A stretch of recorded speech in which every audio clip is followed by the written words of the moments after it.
আসসালামু আলাইকুম রহমতুল্লাহি ওয়া বারাকাতুহু। সম্মানিত দর্শকগণ, আপনারা কেমন আছেন? আশা করি ভালো আছেন। আলহামদুলিল্লাহ, আপনাদের দোয়ায় আমি ভালো আছি। তো সম্মানিত দর্শকগণ, শত্রুকে ল্যাংড়া বানানোর নকশা। শত্রুকে তদবিরের মাধ্যমে ল্যাংড়া করে দিতে পারবেন।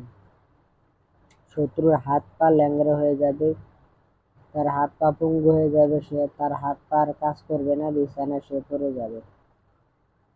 এটি এমন একটি আমল যা শত্রুর জীবন অন্ধকারাচ্ছন্ন করিয়ে দিবে। কাজেই সাবধান, শত্রুকে ক্ষমা করে দেওয়া গেলে ক্ষমা করে দিবেন। সামান্য ঝগড়া বিবাদে বা সন্দেহমূলক এ আমল করবেন না।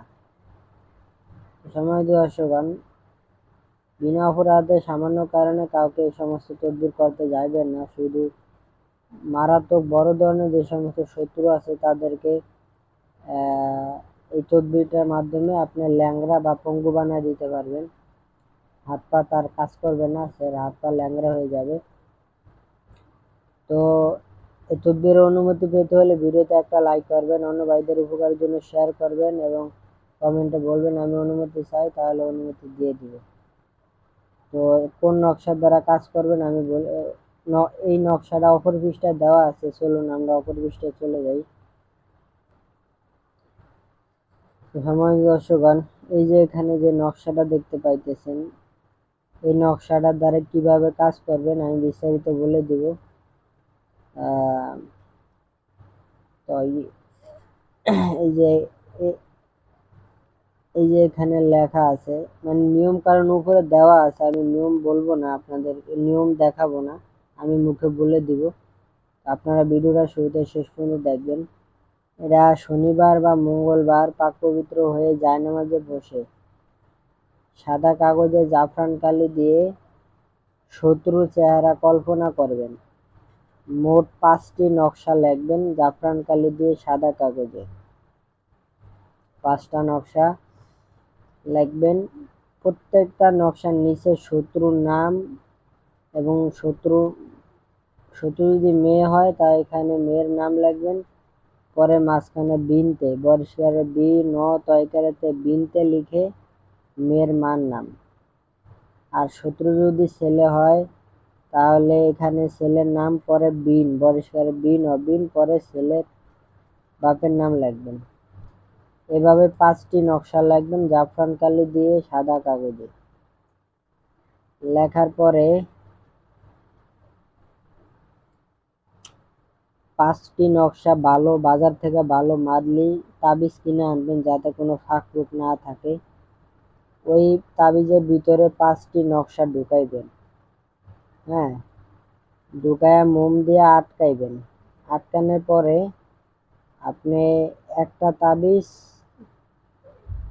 বাজার থেকে কাইতন কিনে এনে আপনার গলায় অথবা ডান হাতে, ছেলে হলে ডান হাতে, মেয়ে হলে বাম হাতে, ঠিক আছে। আর মেয়েরা যদি গলায় পড়তে চান তাও পড়তে পারবেন, সমস্যা নেই। তো একটা আপনার সাথে রাখবেন।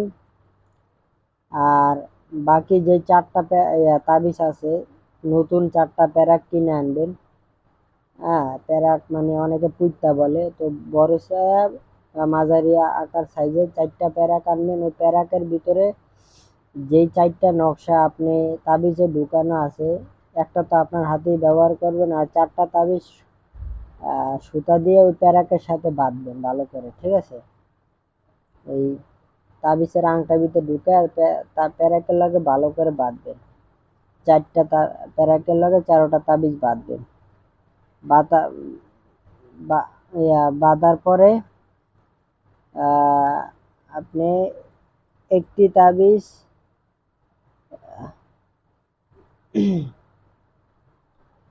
সম্মানিত দর্শকগণ, ওই 4টা প্যারাকে যে তাবিজগুলা বাঁধছেন, একটা তাবিজ আপনি করল্লা ক্ষেত আছে না, ওই করল্লা ক্ষেতের ভিতরে মাটির নিচে পুঁতে দিবেন যাতে কেউ না দেখে। আর আরেকটি তাবিজ হলো আপনি বিরান মাঠে, যে সমস্ত মাঠে বিরান মানে কেউ সচরাচর যায় না, বড় মাঠ আছে, এরকম বিরান মাঠে বড় মাঠ পরে রয়েছে এরকম বিরান মাঠে একটা প্যারাক সহ তাবিজ পুঁতে দিবেন। আর 3 নাম্বার তাবিজ কবরস্থানে যে পুঁতে দিয়ে আসবেন, কবরে তাবিজ সহ প্যারাকটা পুঁতে দিয়ে আসবেন। আর 4 নাম্বার তাবিজটা প্যারাক সহ শ্মশানে পুঁতে দিয়ে আসবেন। ঠিক আছে, এভাবে একটি তাবিজ আপনার সাথে আর বাকি 4টি 4 জায়গায় পুঁততে হবে। একটা করল্লা খেতে, আর একটি বিরান মাঠে, মানে যে সমস্ত মাঠ ব্যবহার করা হয় না কিন্তু করে থাকে বিরান মানে বড় মাঠের ভিতরে, আরেকটি কবরস্থানে, আরেকটি শ্মশান ঘাটে। এই 4 জায়গায় আপনি এই 4টা প্যারাক সহ তাবিজটা বেঁধে পুঁতে দিয়ে আসবেন। ঠিক আছে, তারপরে এই যে এখানে লেখা আছে, এরপর দেখবেন শত্রু ধীরে ধীরে ল্যাংড়া হয়ে যাবে, তার হাত কাজ করবে না, সে মারাত্মক অসুস্থ হয়ে বিছানায় পড়ে থাকবে। নাজায়েজ ভাবে এই আমল করবেন না। নকশাটি এই, ঠিক আছে, এই যে এখানে 786 এটা এখানে লাগবেন, এটা নকশার উপরে, এটা দূরে দিয়ে দিছে, এটা এখানে লাগবেন। ঠিক আছে, আশা করি আমার কথা বুঝতে পারছেন। তো এতটুকুই। আসসালামু আলাইকুম ওয়া রাহমাতুল্লাহি ওয়া বারাকাতুহু।